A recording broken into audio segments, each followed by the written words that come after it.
Hello and happy Tuesday, diary listeners. We have a two-part diary entry up this week for you. I sat down with an awesome chalk artist. I mean, we both didn't know. She's been doing it for 10 years, but but you don't know it's a thing until somebody's doing it and you're like, wow, you can do that. Her name's Erika Lalita, and as I said, she's been a chalk artist for quite some time now. And in this episode, which we're naming, Hold My Chalk. This is the first piece of her diary entry.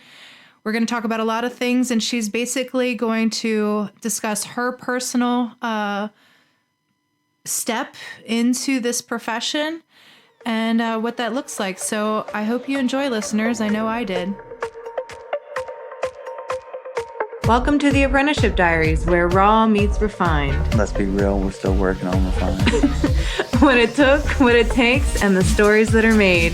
Join us as we learn from professionals about how their stories began.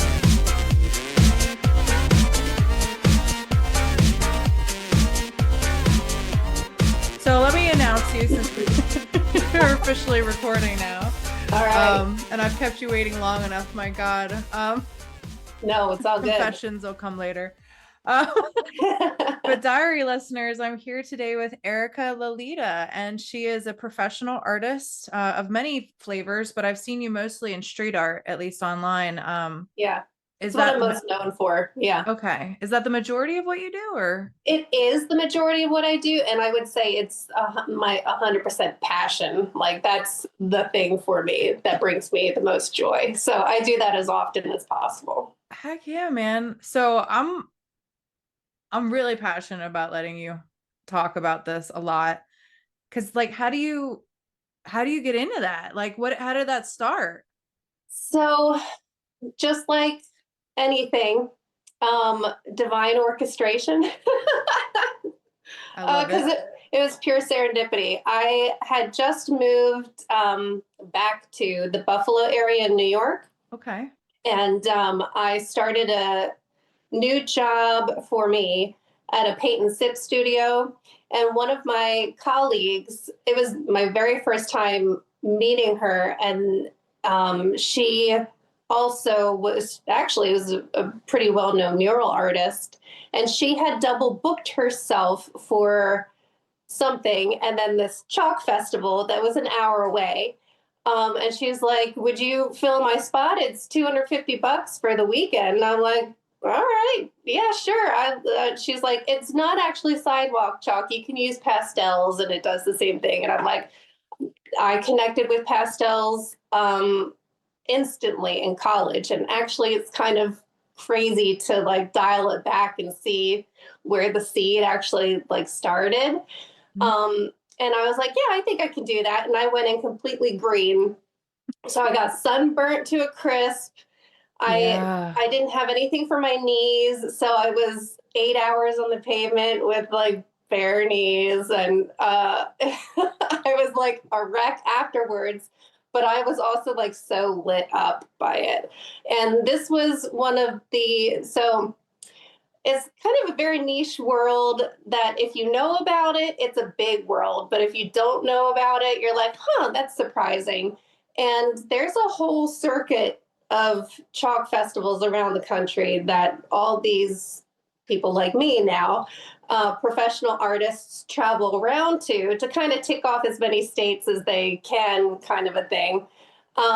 And this was one such festival unbeknownst to me. So it was local for me, but it was attracting all these national artists from around the country. So I only did that same festival because I loved it so much exclusively for 2 or 3 years. But as I went along, I learned about the wider world through these artists that were being brought in and learned that they're getting a travel stipend, they're not paying for lodging, they're getting reimbursed for airfare, and they get paid to go around and do this. So, oh gosh, it's a long story. Once I get into it. I know. That's the point. I do have a jump-in question. Yes, is it please. mostly is it corporations that like really want you to come and like bring attention to their area? Is it government grants? Like, is it a cacophony of things? Like, Yes, all of the above. So it's most of these chalk festivals that are bringing in all these artists are usually community based. okay. So they are getting money through donors, usually their local businesses, etc. Um, and they have like their own association and things like that. But they're very community based. Cities sometimes, that kind of stuff. But then you do have that usually attracts people who are like, hey, this actually like brings people in. So one such instance for me as time went on was I was getting noticed for my work at these festivals I was doing. And so then these corporations would reach out for me for activations for their events. So again, most of my career kicked off when I was living in the Buffalo area. So the Buffalo Bills noticed me and started hiring me for Neat. like pre-game events.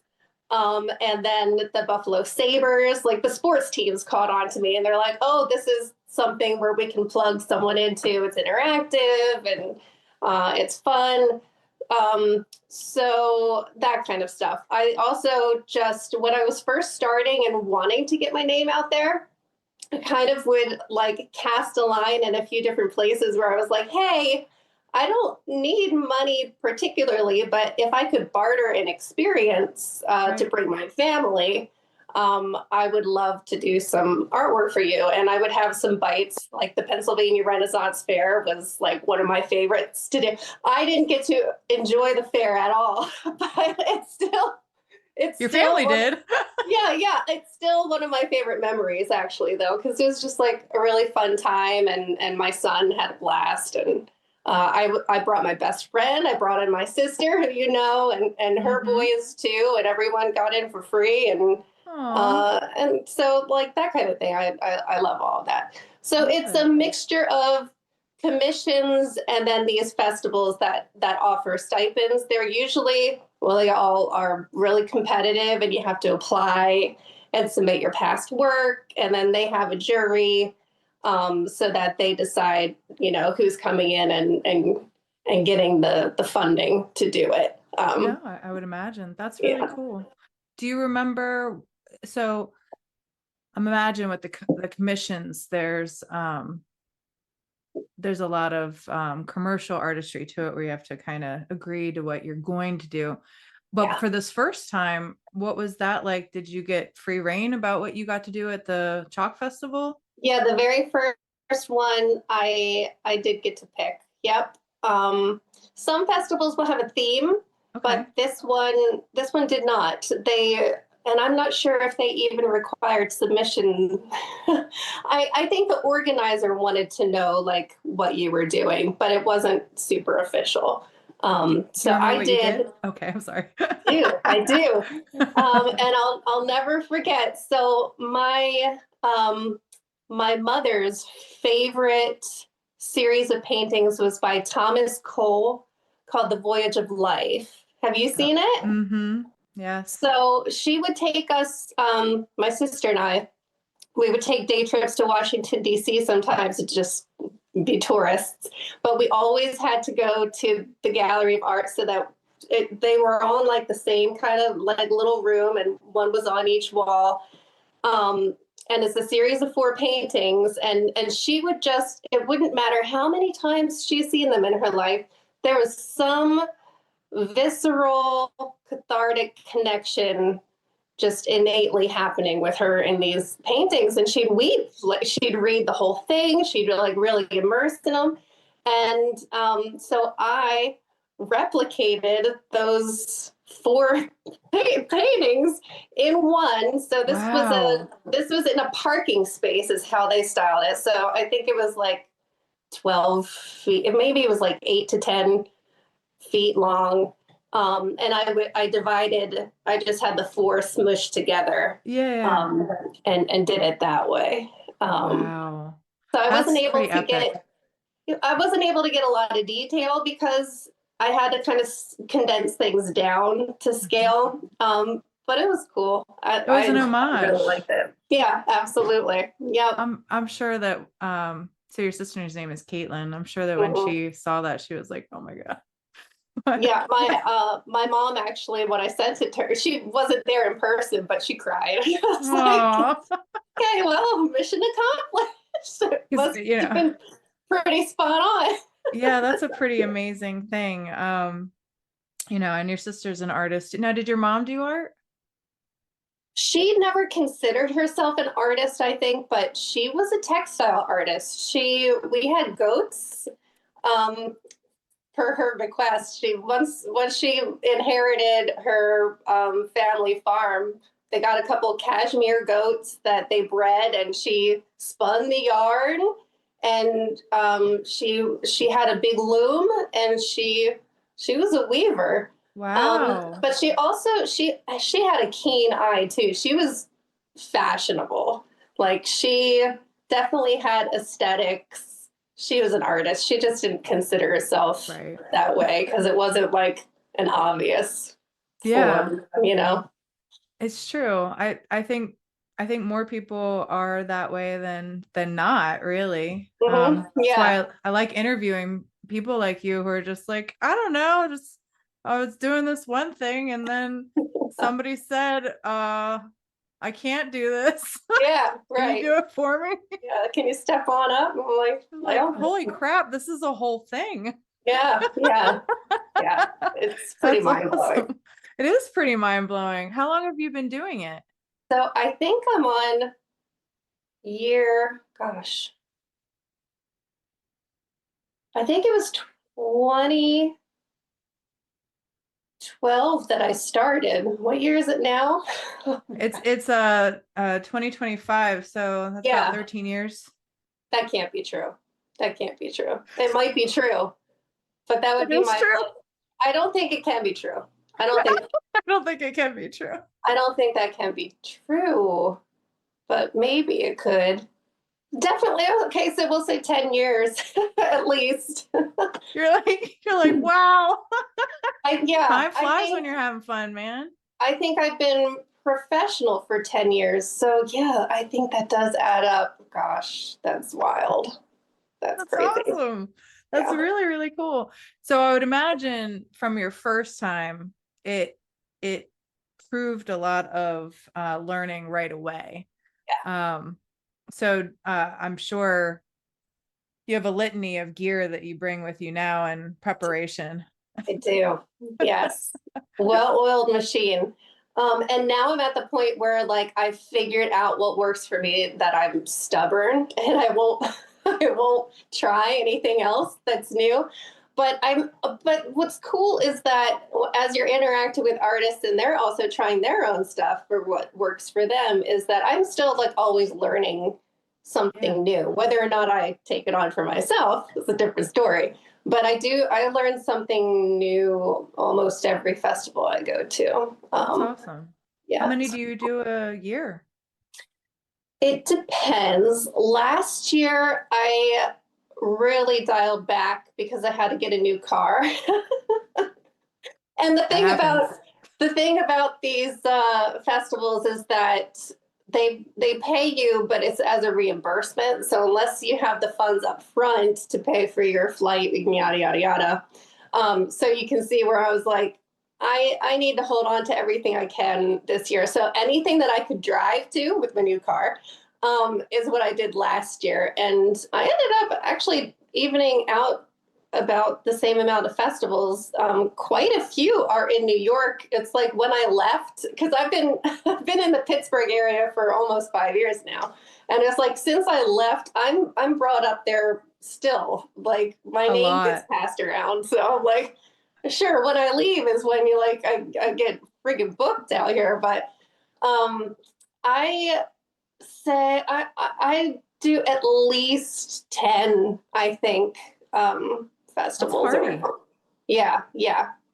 Many of them are ones I can drive to, but then I like to go and do one of the further ones. I'd say at least 3 times in a summer. I really Yeah. went all out the year before, which helps me mentally be like, you know what, I can It's take a fine. summer one, where I calm things down a little bit. Because I ticked a few new states for me in, when would that be, 2023. I went to Maine for the first time. I went to Oregon.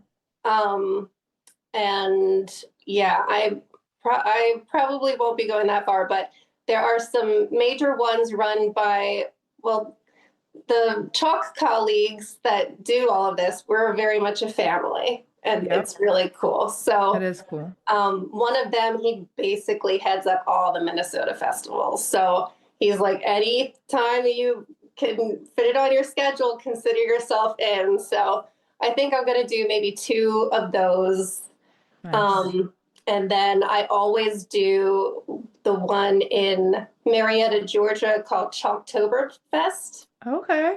It's considered the Super Bowl of the chalk world, I was basically. gonna ask you which one was like the That's the ha one. Because it's also, it's international too. So then the Wow. chalk family expands, and then you have quite a bit of people from Mexico. We have the Mm. Italians, Ukrainians. Um, there's a Japanese artist that comes in, Wow. um, et cetera, et cetera. I think there's a Swedish guy. I never understand it, but he's cool and he does great work. Yeah, so that's Chalktoberfest in Marietta. Is definitely like the event to go to. Right on. Is So it themed usually or? it has been, but they rescinded that last year Okay. and kept it more open. Yeah, that's true. Because the year prior they had a theme, but I guess people were interpreting it like 2 different ways. So they're like, you know what, just do whatever you want, and they've kept it that way. So it's not a theme anymore.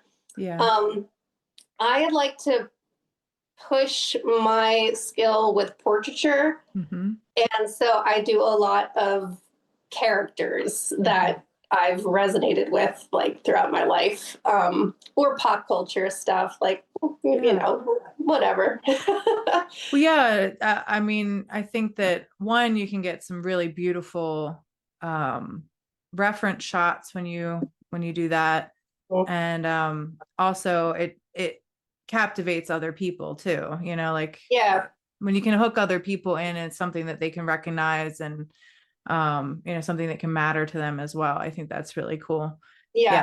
Yeah. It makes Mm-hmm. it extra special too when it is something a little more um, further back in my day, because I'm an elder millennial. Same. So yeah, yeah. I just got asked So this the other day. I like was I like, I think did. I'm technically a zennial. Yeah, right. Oh, I Yeah. like that. Yeah.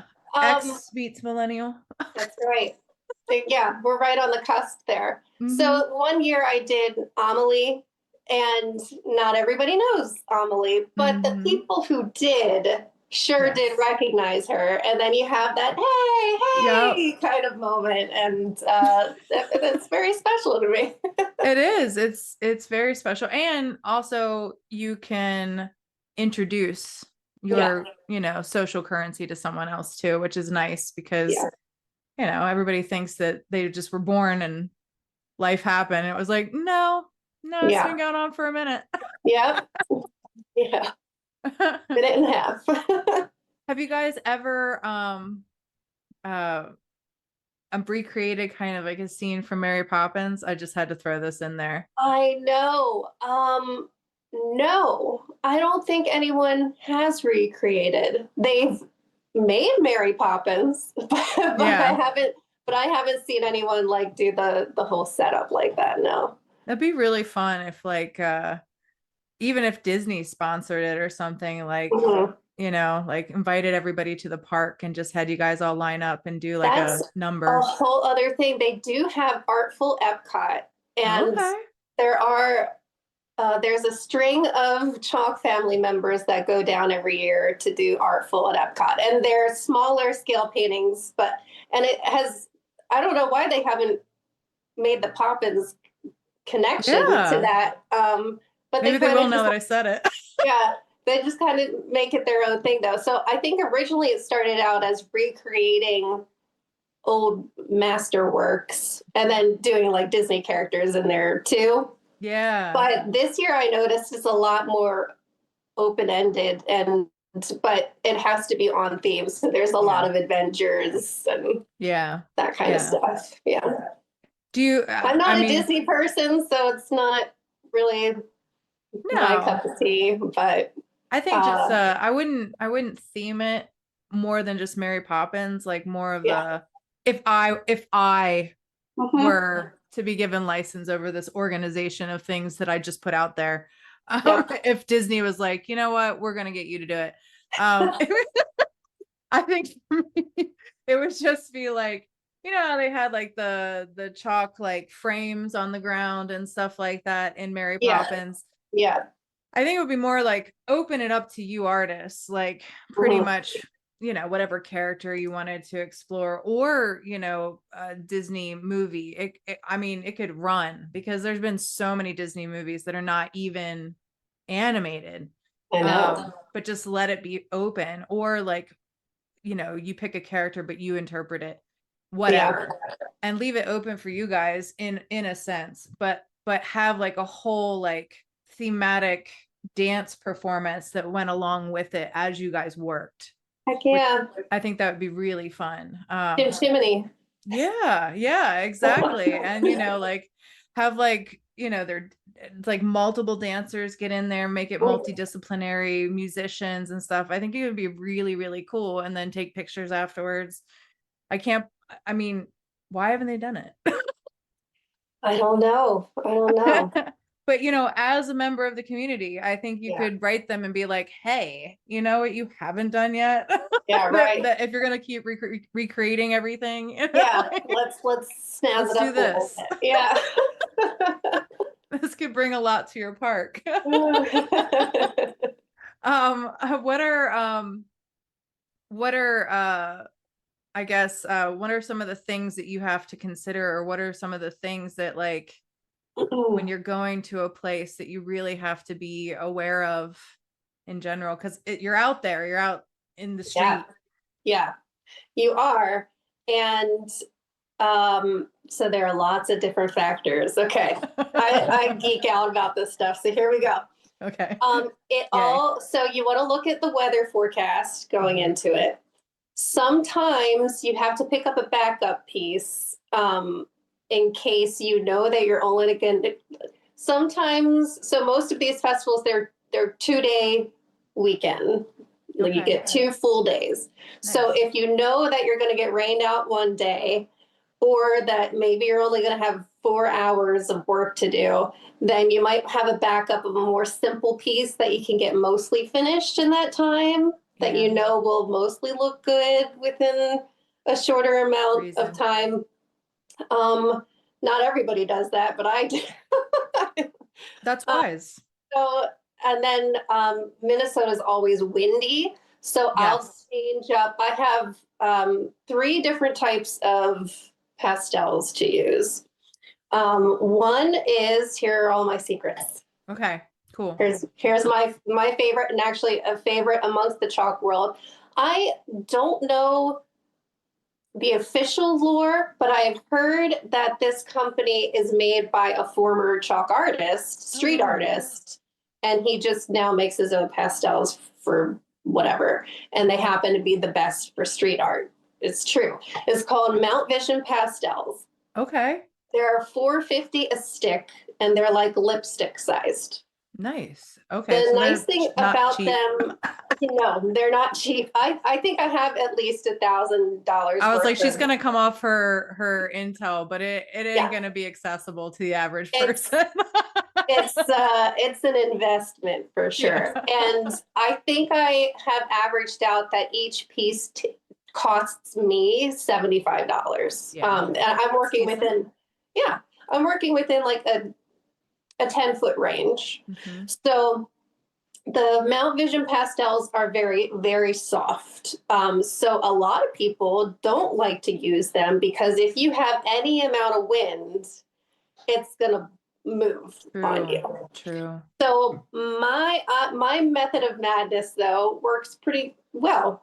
A lot of people will try to use hairspray to kind of set the dust down, because essentially you're playing with dust at that point and manipulating the dust. Yeah. I don't like that, because no matter what you do, there will always be little drips, and every single drip creates a negative effect. I don't like it at all. And also with the aerosol, if it's really dusty, you're going to blow that away. So some people get away with it. I don't really fuss with it. But the Mount Vision, what I do is I have, I should bring my stuff. I have little mini erasers. Okay. So what I do is I learned the term, I color block first. So I'll do my values.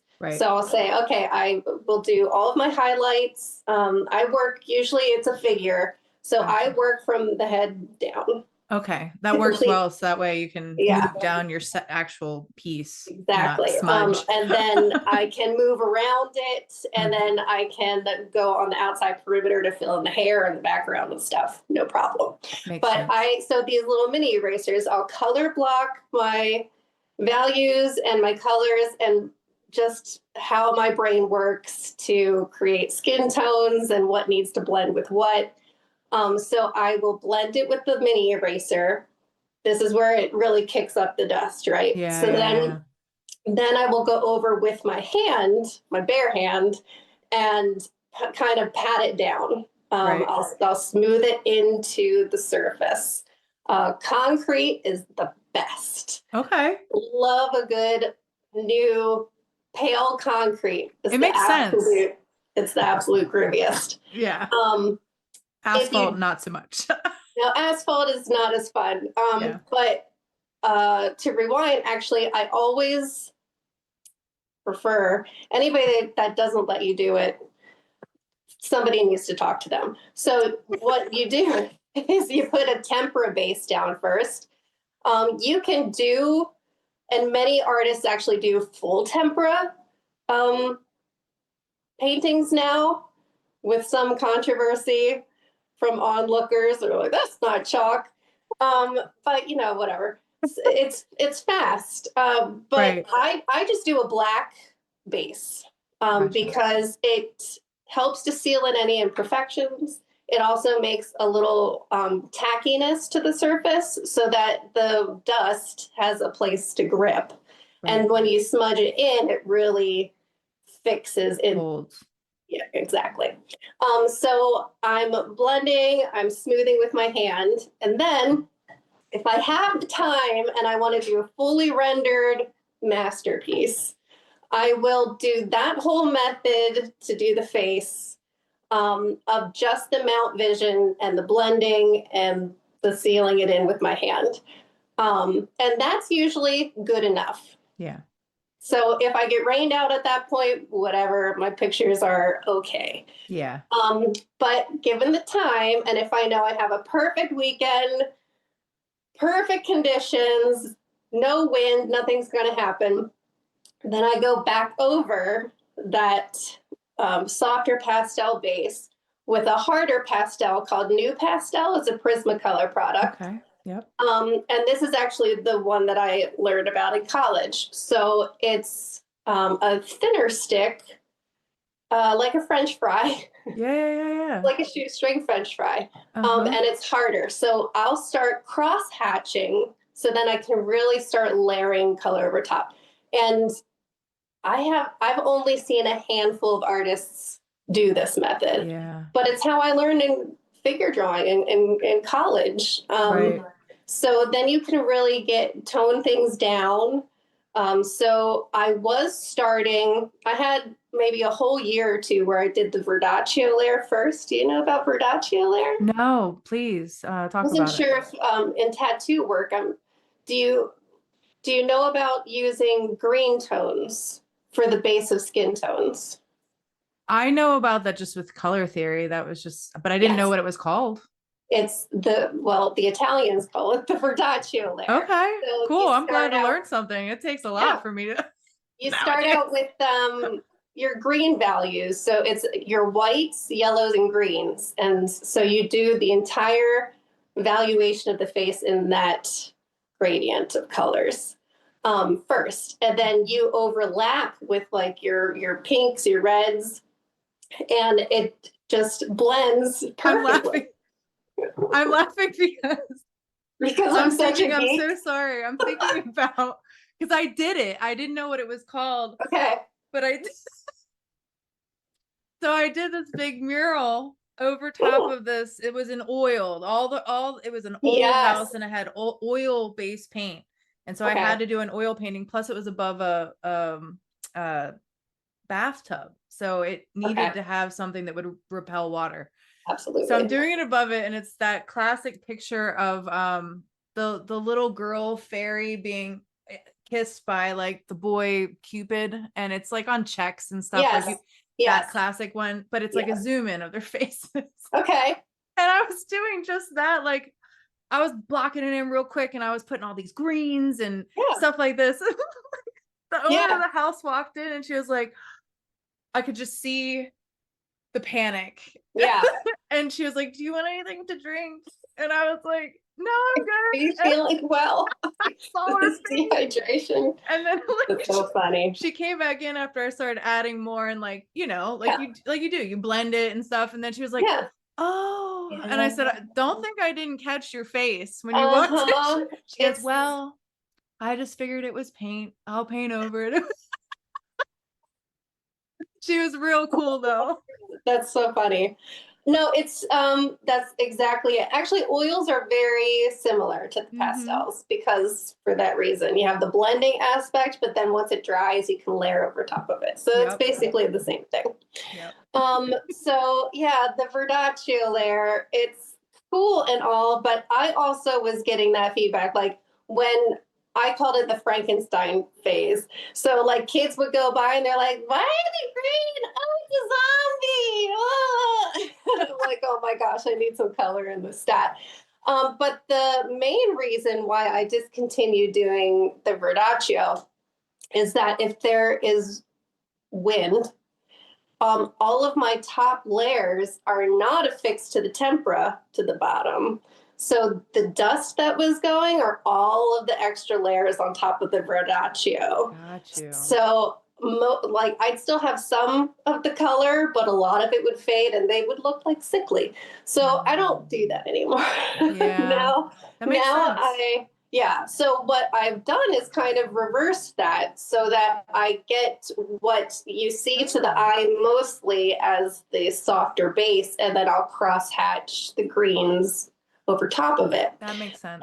And I've also noticed that like when I do the highlights and everything that way, it gets this kind of like true luminosity, like this almost kind of glimmery effect. It's just like there's a whole new quality to it that I've really come to adore. And I'm like, okay, I think this is the way. Yeah. Yeah. I love it. No, and that makes a lot of sense to me. That's the same in tattooing as far as like you do have to do your bases, you know, like to get the most out of the color, and you need to know how certain colors are going to interact with each other and how it's going to, you know, ultimately settle in the skin and all those kind of things. And it is a hit or miss because sometimes people's skin types can do a lot of weird stuff. Sure. But that's cool. That's really cool. I love it. When I described it to my sister Caitlin, who is a tattoo artist, she's like, oh, I've seen people do that when they're doing like tattoo portraits, and she's like, teach me color theory. I'm like, you can look it up. Like, no, I'm not your teacher. I'm literally describing it to you right now. And she's like, I just can't visualize the green first. I feel like it would go really south. And I'm like, well, I don't really know how that would do as a tattoo, but I can see why some tattoo artists do it, because if you're, it didn't click to me until then that tattooing is layering. So I was like, oh gosh, no, I think that makes a lot of sense then. Yeah. And you Yeah. absolutely could, but you got to be brave. Yeah, you definitely do. And yes, by the way, to anyone listening that is not an artist, there is green in the face and skin Yeah. tones. Like there's a lot of that. Mhm. That's mostly what my clients come to me for. Is like, oh, I love your color. Yeah. I'm like, it's there. Like Yeah. really like just try to, I don't know if you have to squint your eyes or whatever, or just kind of really look at it and stop, Yeah. Yeah. this thing that you have in your head. I think, Really look. well, and if you want to go deeper about it, we're all green underneath. Like, there is no Yes. color. We're Yes. all green. Yes. Yes. Well, I mean, you can make the argument of I mean, definitely people who are colorblind think that way. That's true. Yeah. But I think mostly, I mean, to anybody who doesn't really get it, what it mostly does is it cuts down the saturation. Yes. So like if your cheeks, like my cheeks are really hot right now and are really red, but if you don't do the green at some point, they're going to be like, "Phew," like Yeah. It's think way too much. maxed up saturation on your phone. That's Yeah. basically what you're going to get if you don't tone it down with grays or greens. Absolutely. Yeah. Absolutely. Yeah. And that's very obvious when you're painting because most things are not that high potency saturation. Yeah. They're more subtle and mauves and, muted tones and things like that. When things are, our teachers used to always say, don't use pigment right out of the tube. It Yeah. Right. always looks like you just took it right out of the tube, unless the whole painting and your whole style is going to be based. That's the other thing is that Yeah. like sure you can make it more saturated if that's the style you're going for. I aim for realism because I like the challenge Yeah. of it. Yeah. And I do think that not to debase other people or not, it is a very high challenge to do realism and it's very meditative and things like that, you know. But I also think that it's something that when people think about art and artistry and drawing and things, that's where their mind just specifically goes to. Yeah. True. Yeah. So it's just something they're like, oh, like Yeah. you're an artist. Yeah. Like you're Yeah. really an artist. You're Yeah. really good. Yeah. Yeah. Yeah. Yeah. Yeah. Even though I'm like, I uh, I've done a lot of ruminating on what about chalk like really does it for me. mean, And I have my like bougie answer that has been in my back pocket for years. But when I really, really went into it and dissected it, is the positive regard when you do a good job. I don't have a lot of sources of that in just like my small sphere of everyday life. So I really, that's fuel for me. It's like that Mike Mulligan and his steam shovel kids book. It's like if someone's watching, I work a little harder and a little faster, and it's absolutely true. And it just it's a joy that way because I'm not only just challenging myself to meet the vision that I have in my mind, which is my reference is like as close as I can get to that by the end of this, good photos at the end, I'm satisfied. But if that's the other nice thing about doing characters is that if somebody recognizes who it is without having anything on there, then you know that you did a great job. Yeah. And that's just like extra yummy. Yeah, no, I would imagine. Now, do you interact with people as you're doing it or do you like wall in? I do. No, I did a year where I like had my earphones in and just like jammed out to my stuff and was dancing around. But unless I'm really feeling insular, which I have those moments, I haven't in a while though. Because like I said, I'm a loner. Like I really don't socialize too much. So the festivals are my chance to kind of have these really genuine, nice interactions with people where, other than taking pictures, you're getting them off their phone. You sometimes engage in some real discussion. They're really into what you're doing. You're really into talking about what you do. And it's just like the art itself, where it's temporary. It's this beautiful thing in the moment for as long as it's going to be there, and then it's gone as a memory. Yeah. And that really is true for every exchange that I have with people. So I take the headphones out now because you never know. I've learned that you never know when you're going to inspire somebody.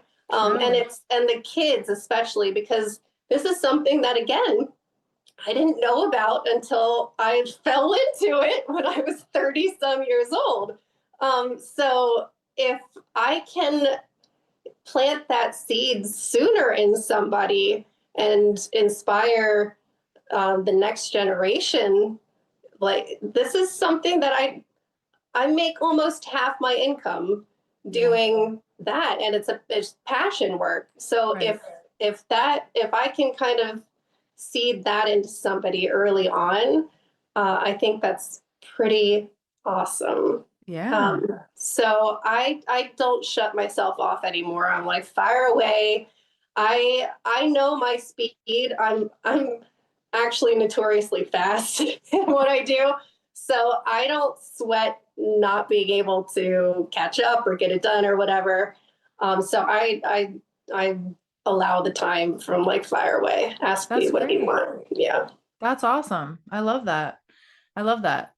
If I mean, speaking of that, like if somebody Yeah. wanted to pursue this, you know, you went to art school and Mhm. studied, I'm sure, multiple disciplinaries, forms of art and stuff, but like if somebody really wanted to concentrate, what would beyond foundational art, which I think everybody should have. Yeah. But beyond that, what do you think that they should really explore or pick up or try to do?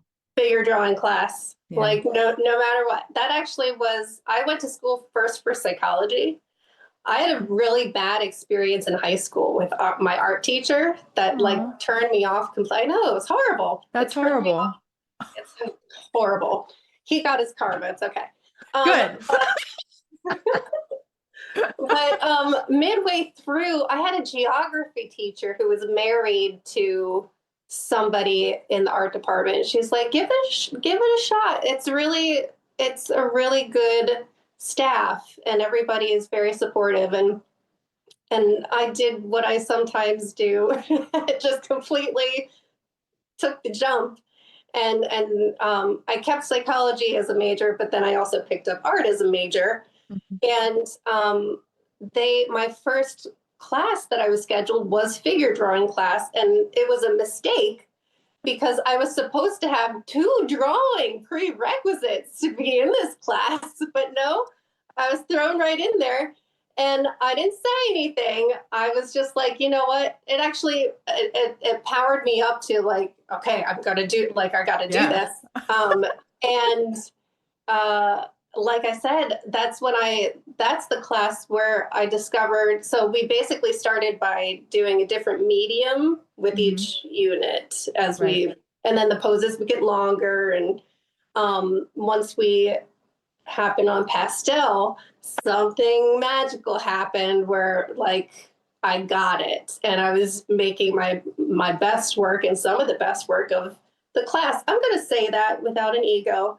No, that you shouldn't have Um, any it's hesitancy. It is what I'm it like, is. yeah, I feel like, and maybe this will help somebody out there who feels the same way. I feel like um, art and being proud of your art and taking ownership of the quality of your art is very much like a chef, because like you're there to make good food. If it's not good, it's going to be obvious. You have to like it and think that it's awesome, or else nobody else is. Yeah, So, I absolutely. mean, you just have to be like, yeah, this is a great plate. I Yeah. made it super yummy. Enjoy. It's the same. It's the same thing. So Yeah. figure drawing class was definitely like, boom. I learned so many just through the different modalities. I learned so much, but then um, just a lot of fundamentals. Figures are everywhere. I mean, you Mhm. don't have to be a figurative artist to appreciate the work that's being done in figure Right. class. But chances are someday you're going to want to draw a person. Yeah. And I just think that's a great place to start. Now, was it, I'm curious because I'm entering a new realm that I've been thinking a lot about, but just kind of analyzing the education part of it a lot. Mhm. Was it all nude? Was it not all nude? Was it It was like, all nude. Yes. Hmm.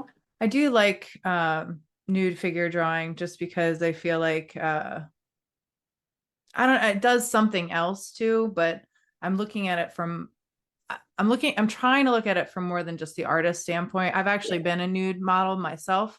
I have too. Yeah, You're so on class. yeah, and I'm gonna maybe this will be something that my audience and you will appreciate, but I'm gonna approach my pastor. I already approached his wife Mhm. about this because I was like, I never felt anything bad about it. I entered into nude modeling. Actually, I saw nudes my whole life. My mom Yeah. never sheltered any of that. She was whatever, man. Yeah. I pushed you out. I don't Yeah. Right. she didn't want her friends like just randomly coming over, but like, Right. like Yeah. she just walked around and very free with all of Yeah. that. And we My never mom too. yeah, we never attached any sexuality to it. It was No, just nudity. it's a body. Yeah. Yeah. And We all it have them. I think it's good to desensitize those things just because I grew up in the hair world and massage, and my dad used to always call it the sensual arts. He's like, it's sensational. It's about Yeah. atoning people from a place that's sensory but not sexual. And everybody wants to take it to this level, and that's problematic because there's so much healing that happens with people when they can just be in a Hmm. certain state and not feel like it's going to go to that place. Yeah. And yeah. And so I I'm grappling with it right now because I'm like, is this bad? Am I commoditizing a person? Am I trying to like use a person? But in the no, times that I've done it, it didn't yeah. feel that way. I I think it's important to not confuse it with shame, Yeah. because then when it becomes, oh, is it sexual, you're attaching sex with shame, Mm-hmm. and I don't think that's a fair place to start either. But I like it from a pragmatic standpoint, because if somebody is draped, even loosely draped, you're not going to see the form Right. in its Right. purity. So if you're focusing on practicing and really getting a grip on form, you need to see all the Right. edges. You need to see the muscles. You need to I see 100% everything. agree. And I Yeah. also, I found so much more ownership of my own body Yeah. given the model, because we didn't have like the models we had, they weren't perfect bodies. In fact, the more kind of non-perfect they were, the Yeah. more fun they were to paint. Yes, And exactly. we had conversations with our nude model. Like they were people that Yeah, were there exactly. with us. It Yeah. wasn't like they were just being used. They knew No. everybody was in a very equal and loving, and I think fair space. The thing that my pastor's wife offered up was like, she goes, well, God asks us to have modesty. And so Mhm.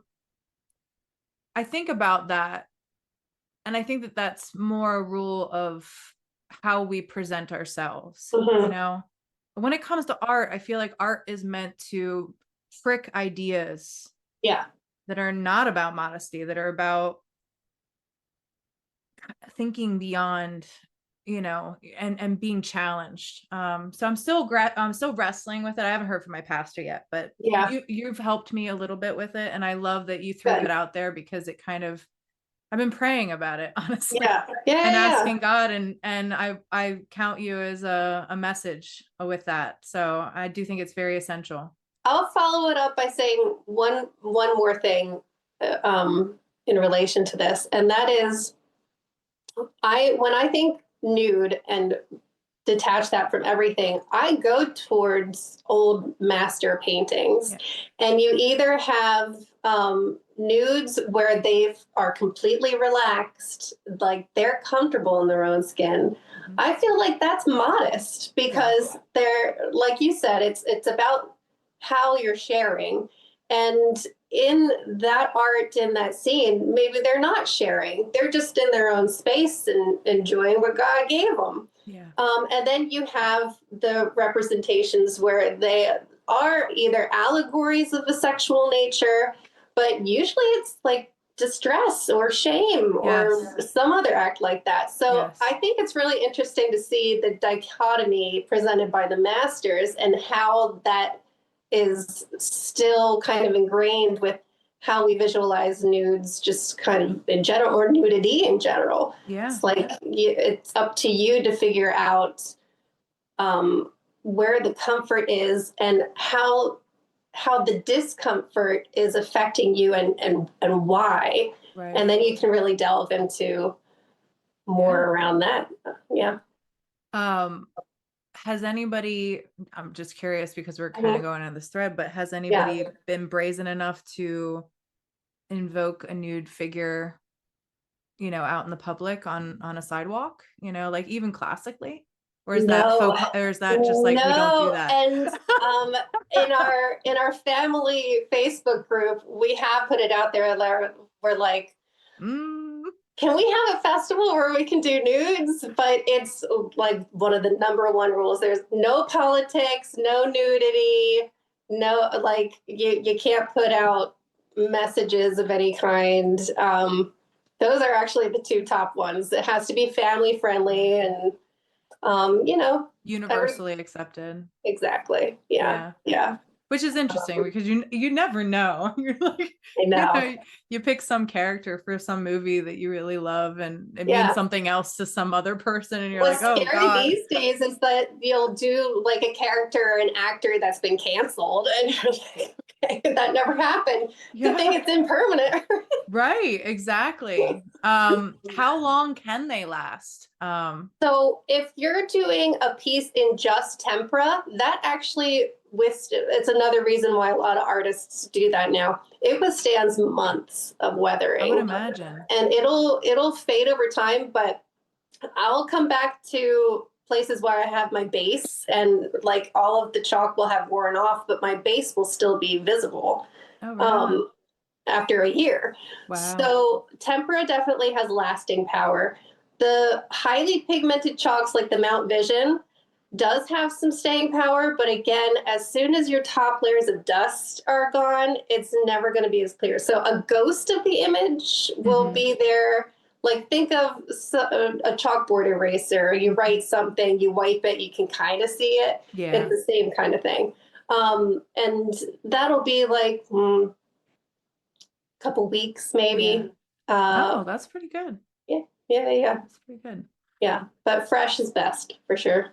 I would think that you'd get a lot of beautiful photos as they're deconstructed, like rain that comes right afterwards. And I wanted to do an art series of just the rained on stuff because I think it's a different kind of beautiful for sure. The runoff. I think it's like a whole other thing, As you said, it really does harken to me those intense like sand paintings that monks do. Exactly. Yeah, the same kind of thing.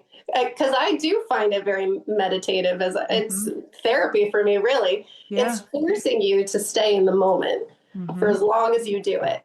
And there is not a lot of chance of that in the world that we live in. So while I allow for interactions with people, the act itself, like I do like to get in the zone and cook because it's really just like, there's nothing else other than what I'm doing. Yeah. Now, do you set up, do you just stay out in the open? Do you put like a series of like umbrellas? Do you have to control all that or you just work with it? No, I prefer, so here's the perfect condition is if you have an overcast day with no chance of rain and the sun is behind the clouds because the sun can actually really blanch. It's your final pictures are the lasting power, right? So if the sun is directly on it, it's not ideal. But if you have a cloud go by, I'm like, please, I'll wait. I'll wait hours until a cloud at swear to God, there were some days last summer where there was nothing and it was just blue. And I'm like, no, please. No. But another reason why that's so valuable is that a lot of these times you don't have control. You're assigned your spot, right? Right. And in some of these festivals, most of these festivals, it's on a street somewhere and you have buildings on each side. Right. So you get shadows throughout the day. True. And if you're not lucky, and by the time you finish, you're halfway in shadow, that's going to be a terror. You can't. Yeah. You can't. No. So if you get a cloud overhead, the shadow cancels out. But otherwise, you have to wait until it's either completely in shadow or wait until the next day to get it when it's like back in sun. And that's just like not always the case. So umbrellas and tents are no, because you get cast shadows. And the way my brain and eyes work, if my piece is in partial shadow and partial like it just messes me up. Yeah, I don't know what it is. But then also, like, I like to get progress pictures, and now I'm learning that if you do have a threat of rain or whatever, you can, if you get good enough progress pictures, like an overhead, and then you get it mostly done at the end, you can composite that image at the end to kind of like piece it together. So I don't like shadows at all. I like cloud shadows. It can be very funky. But a lot of artists do like to bring, understandably, like, you cook. I've been on pavement that literally gets to over 100 degrees, so and I have to sit on a special mat. I wear biker gloves so that my digits are free, but I have padded palm because I'll get burnt. Oh, my ass gets burnt all the time. I'm sure that you have a lot of compassion for dogs, walking around. Yeah, exactly. You're like, hey, by the way, get him out of here soon. Right, get him out of here. His poor Petey's. It can be pretty gnarly. So I understand the appeal of the tents, but it just is, I'll never do it. No, it makes sense because while it might help you, it might hurt someone else. So, you got to take a very community, first hit. Yeah. A question for you. And this is just because my mind goes a million places. It's really dumb. I don't know if I have something wrong with me, but No. do you have like a personal hashtag that you do where if people take photos for you of your work that they can show you the progress as you go online? I don't know if that's fully successful. What I do is I have I've made my own custom shirt with my tag on it. So not it's not a hashtag, but it's my @Sylph Art Studios. Great. So usually if like I'm not positioned in a weird way, if they're taking pictures, my tag will be on there. And I think a lot of people find me that way. And then I label my piece with that too. Right. So not so much a specific, I was doing, when I started, I had after the first one that I did where I got burnt to a crisp, I started wearing a big rimmed hat. Sun hat. Yeah. So my hashtag was big hat chalk for a while. But for traveling purposes. Well, windy, if it gets windy. Yeah. So it's mostly my studio name. Sylph Art Studios is the way to find me or find other people. Usually they'll post it to their story. Yeah. And that's God love them. I love that so much. I'm like, thank God I don't have to do anything except for share this. Exactly. Thank you. This By the way, we love that. Yeah, we love that. Share the stories, please. Make it easy. Tag us. Yeah. Because like you said, you want to get that great final picture, but it's so fun when people can participate and they can take action shots of you as you're going and doing. I And love action shots because yeah. sometimes, but not all the time, my son will come with me and he'll be my documentarian. Aw. But most of the time, I'm a one-woman show and I can't get up and take pictures of me. And I don't do the Right. tripod thing. So, like, I really, really love when people share progress Yeah. pictures for me. Heck Love yeah, it. man. Yeah. Yeah. It's, makes life so easy. And sometimes they're just way better photographers than me. 100%, or have like better lenses. Oh my I God. love it. I'm Yeah. always like, what phone do you have? I'm like, oh my Yeah. God. And I'm like, I'm never gonna do it. Like I'm gonna wait another year and then they're gonna have a whole Right. other thing. Yeah. Terrible. It's terrible. Do you find that the polarizing lens, like the little, what do you call them? I The don't know. polarizing clip-ons help at all or no? I have no idea. Okay. I don't know that. There's like I'll have to send you a link so you can see, Okay. you can play with it because Maybe. in tattooing Okay. it's the same thing, like especially when it's freshly done. I mean, of course Yeah. there's all this red behind it usually, but there's also, it's on a surface that isn't always flat. Right. So if there's any wetness or anything like that, you get a glisten if there isn't like canceling light. And Yes. like you said, it's better when it's just a cloudy day and you take them Yeah. outside. It's like, mwah, perfect. Yeah. But Yep. you can't get that all the time. Nope. So, and worse when you have like sun and all this stuff. So one of the things that they have is these clip-on polarization, like that you just clip it right over your camera lens on your phone and it takes out all the glare. Okay. We're gonna I'll send you a link. Yes. Yeah, I'm excited about because that. That could be it a might game really changer. help Yeah, for sure. on That's those days. great. That would be Yeah, so good to not right. have to wait for a cloud. I know. I just say fuck it. I'm like, whatever, man. If people don't know my tattoos or want them by now, I don't even care. Yeah. Yeah. I'm like, I'm not doing it. I'm not doing Yeah. I might even be able to send you mine because honestly, I don't use mine, Erica. Aw. I have it, but I don't use it. And I'd be like, Yeah. here, I'll just send it to you. You're not far. Yeah, that's true.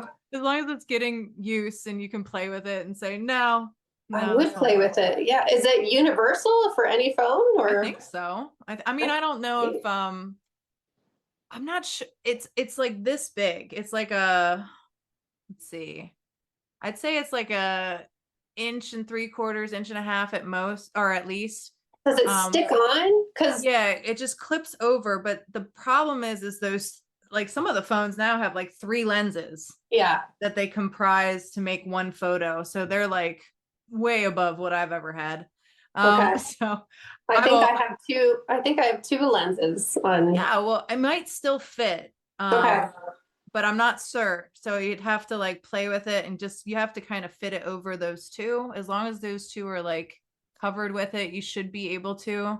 So But that's the other thing is the only reason I have a selfie stick is so I can get the overhead shot. Yeah. So it needs to be able to hook in with all of that. I'm all about hacks like that. Yeah. Like that's Yeah. great stuff. Great Yeah. stuff. Very, very cool. Are there contests within your profession? Yes, there are. So yes, there are. We don't love them. The Neither do we. In ours. Yeah. The best scenario is take that money and divide it among everybody participating. Give everybody a little something, a little stipend. Gotcha. Excellent. Yeah. But there are some chalk festivals that they just won't do it that way. Mm. Even though we express these. That one, yeah. Yeah. And that's fine or whatever, but I got to tell you, last summer with the car and the festivals that I could drive to in New York, they're all competitions basically. Okay. And I won every one of them. Oh, wow. Yay. I mean, that's kind of awesome. It's awesome and yay, but I also was like feeling the ostracization, if that's a word, Of your community. from the community up there. I was getting not so great looks from husbands by the end of this. Yeah, it was, and it was sucking the joy out of. I mean, honestly, that's how it is for me too. It takes away from all the positivity that I'm getting from why I love to do it in the first place. So this, I mean, winning money is great. It's fabulous, in fact. Right. But if I'm getting that from it, this year I'm probably going to do at least a couple of those, and I've already emailed around saying, like, can I get just a little something? Because what I do is pretty Yeah, you have a history now. Yeah. And like I said, every piece of mine is at least $75 for me. Yes. So, and I'm traveling up and you're there. traveling, yes. So I'm like, can I just get a little something and not compete? And I would love to be a judge. Yeah. Oh, that'd be great. Just like take myself out of that completely. But I haven't heard anything. The other thing to consider, and I think this is what our community ended up doing to make it fun for us, was to have more than one tattoo artist per piece. Like do whole legs of people and have 3 artists on it. That way it is, like you said, it's more a community win than it is one person. And it's really fun. And I think that's the only thing that has brought joy back to it with us is really, I mean, of course, there are people who love to just win. Yeah. But I think that for the people that I know that are really good and like pushing the boundaries, that might be a thing to throw out there to them. It's like, hey, how about since this was my track record last time and this didn't feel awesome. Yeah. Could I maybe couple with another artist, or could we, you know, do something cool together? I don't know. It'd be cool. But yeah, because I think that would be, or even have an event that way where you got people together, because that really makes it fun. And as you said, you're always learning something. And when you see somebody else do something that you wouldn't do, but that maybe works really, really well. Yeah. It'd be kind of cool. I mean, I know you're strapped for space. So like, everybody's got to kind of be, but it's the same in tattooing, man. Like only so many bodies can fit on a leg. Sure. You have to keep switching and stuff. Yeah, but it makes it a little more fun for the people that I think find ourselves in that. I say ourselves, but I have only had one tattoo convention where I did well, and the rest of them I was just like, I don't really. I'll print out. I'll go get a trophy made. It's fine. Right. Yeah. But there's not cash prizes with us. Sometimes there's tattoo machines and things like that. I think there would be more interest if there was. Is it cash prizes and stuff like that? These ones are cash prizes. There are some of the festivals in Florida do, like, they'll give away whole sets of Mount Vision. Which that's great. They're like, if you're getting a whole set, that runs up a lot of money. So that's a nice prize for sure. Yeah. That's cool. Plus you get to be in Florida. Yeah, right. You know? That's pretty cool. Yeah. And I'm sure that's a way that you combat the cold time here. Yeah. That's another reason why I love Chalktoberfest is it's usually once it starts to get really nippy here, and then I'll go down and it's back to 70-degree weather. I'm like, this is awesome. So good. I've heard great things about Georgia. I've yet to be down there yet, but I'd like to go and visit. It seems like a cool spot. Yeah. It is. Awesome. Nice people, very nice people. What's something that was beyond the sunburns and beyond the knee pads and like these, but what were some things that you didn't expect or that were really challenging? So I'm not sure if this is a direct answer to what you just asked, but I'll mention that in the beginning, not being able to pick your spot and know like what you're getting into, and it's a parking lot. I have gotten some really gnarly spots where it's not just cracks, which I've learned to embrace. I love cracks now.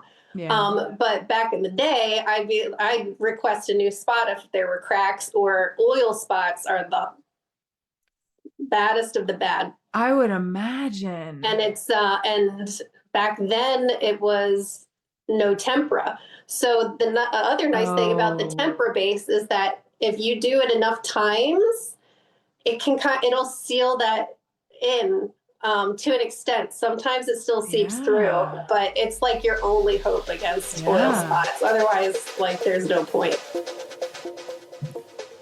Okay, listeners, I had to actually cut Erika off there because that's halfway through. She does elaborate more, and we do discuss oil spots on her perspective canvas, if you will, more in the following episode. And it's such a great conversation. I really enjoyed this time with her. It's just wonderful to know, as a creative, how many different ways that you can express your talent. And I also loved so much the similarities that she faces as us tattoo artists, what building her work is like, the challenges as we ended with of what kind of space you get to actually fill. As I mentioned in the podcast, sometimes skin can be that kind of challenge. You're not necessarily sure how that's going to receive, and just all these different similarities, but also just, I love hearing another person who's doing a otherwise, very obscure job, that it just has very similar notes and just wonderful ways that you find your way and into this thing that, as Erika mentioned at the top, she just couldn't even believe how long she's been doing it. And I have to divvy these images up, but she has such a spectacular portfolio. I'm hoping that I represent her well in the ways that I'm using her promotional materials, but she has just such a stunning portfolio. You can tell that she's been putting her all into this for so many years, and that she really does keep honing her skill all the time. Next up, I think we talk a little bit more about family and next pursuits, other ways that she makes income. So stay tuned for all of that. Please come back next week. But as it stands right now, sorry everyone if you heard that person that needed to rev up behind me outside my door. But next week we go into the rest of her life in some way, and just other challenges, thought spaces, potential collaborations, all that cool stuff. So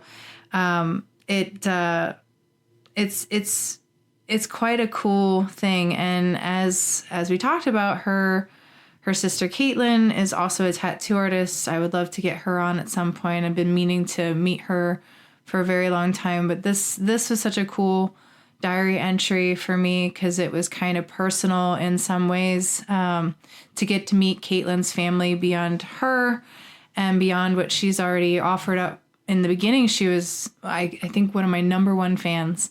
So to get to meet Erika and learn about her expression and share in her family, it's just such a gift. And I hope you all enjoyed that as I did. There's more. There will be more, God willing. We're all passionate beings, and I think we're going to just keep on plucking, man, and seeing what life throws at us. It might be oil. It might be oil blots that we have to figure out how to work with. But, it's cool either way, and the challenge we're here for. So it's all wonderful. Listeners, I thank you, Erika. Thank you so very much. You're fantastic. She mentioned this earlier in the podcast, but you can follow her, and I recommend you do, at Sylph Art Studios. That's her IG handle, and it's SYLPH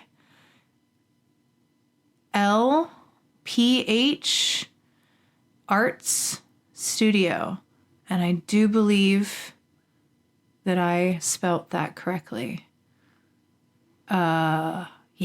I will have a visual representation of it. I'm fairly certain that I spelled that correctly. I am not a good spelling bee person or speller in general. It's a pretty cool name. And we don't really dive into it. She does talk about it briefly, but we don't really explore the name. But it's a cool name. So now you know, Sylph Art Studios is her IG handle, and she also has a fabulous website. Check out all the things. I'm very excited to present Erika Lalita to all of you. God bless you all, and have a powerful week. Thanks for listening. You can find the Apprenticeship Diaries on Twitter, Facebook, and Instagram. Our IG is _apprenticeship_diaries. If you would like to offer constructive criticism or an interview, drop us an email at theapprenticeshipdiaries@gmail.com. We look forward to hearing from our listeners.